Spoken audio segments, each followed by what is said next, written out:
One of the key improvements to Windows Phone 8 has been its hardware, and that's pretty crazy to think about because generally when you think of an OS upgrade, you're not thinking about having better hardware to go along with it. You're just looking at a whole bunch of cool features like new versions of Android and iOS usually boast, hey, we've got 200, 300, 5 gazillion new features. Most of them you'll never even find. Now the thing about Windows Phone 8, or Windows Phone in general I should rather say, is that Microsoft has restricted the kinds of specs that its phones are allowed to have. So for example, the HTC Titan 2 that we referenced earlier only has a WVGA screen. Now for a 4.7-inch screen, that's not all that great. And you can definitely tell when you put it up against other 4.7-inch screens, let's say the HTC One X or the Galaxy S3, that both have 720p resolution. At least with Windows Phone 8, it's now supporting multiple resolutions. Only 3, but still it's much better because it's 720p and WXGA. So these two particular resolutions are now supported, and this means that you can look forward to a lot nicer experience in terms of just viewing movies, photos, or like even your everyday web surfing or whatever. All of that is going to be better. Also, it's also going to be faster because you have the multiple core support. Of course, Microsoft only allowed single core processors in its Windows phones before, whereas now you can have anywhere between 2 and, well, 64. They're starting off small. Microsoft is allowing phones to only have the Qualcomm Snapdragon S4 processor. Not a bad deal. It's a dual-core processor. Still quite efficient, quite fast, and much better than what I was doing before.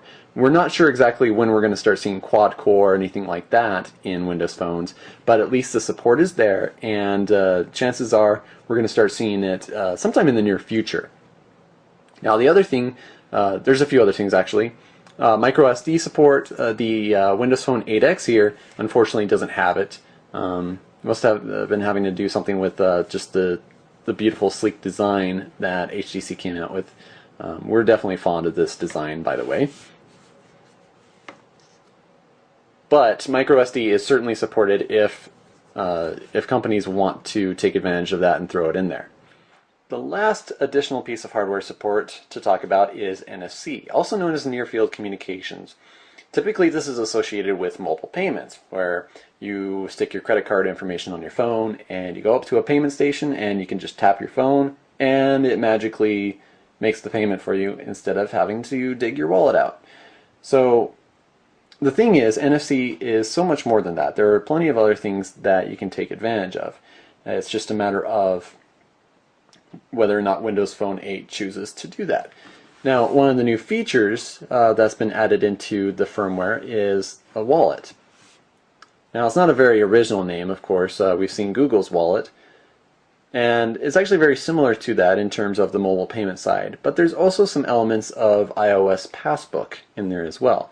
So, for example, you can have your AT&T account for app purchases, carrier billing, of course. You can also go in and throw in your own credit or debit card, gift cards, PayPal.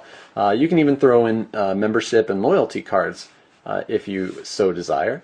Another part of Wallet is the deals, where you can go in and just be on the lookout for some awesome purchases. I'm not much of a shopper myself, but man, $150 to spend on an outdoor sports team? Oh yes. Sold right there. So let's go in and you see all the information, the terms, expiration. You can pin it to your start screen if you really want to keep a close eye on it. You can even have reminders set so that way you don't miss out on the deal. So you've got that. It's really not much to Wallet at this point. The big thing is, will third-party developers take advantage of it and really utilize it to its full potential? This is kind of like Passbook in that sense, where it really wouldn't take off without these extra apps and services coming in and being able to utilize this service. Now, another part of NFC is the sharing aspect. So whether it's pictures, music, videos, contact information, let's say we go in here And let's go into this made up phone number. I mean, it's real, call it. You'll enjoy it. You go in, share a contact. Okay, make sure you got the right information. And then it's a matter of going in, tap and send. Doesn't help when I press the wrong button. So we'll do that one more time. Tap and send. Now we're going to bring in the Galaxy S3 here because that has the NFC capabilities. And there you go.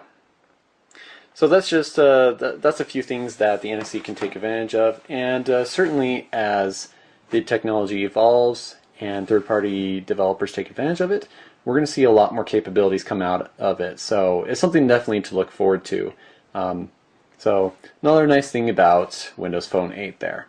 Of course, the thing is, Android also has NFC capability, whereas iOS does not. So there you have it. That's a brief synopsis of Windows Phone 8, some of the user interface elements, as well as some of the new features that you can look forward to.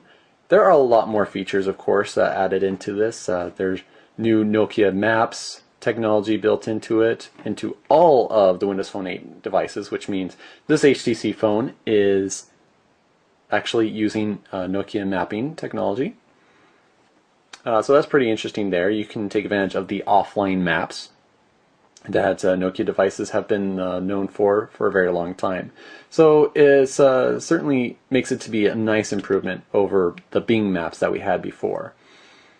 So that's of course one of the other new capabilities. You also have iTunes syncing. So if you've been using iOS for the longest of times and you're just finally thinking maybe I want to go with something else, at least now with Windows Phone 8, it's all built in. You just simply need to go and get the proper companion app on your Windows PC or your Mac. It just depends on exactly what OS you're running.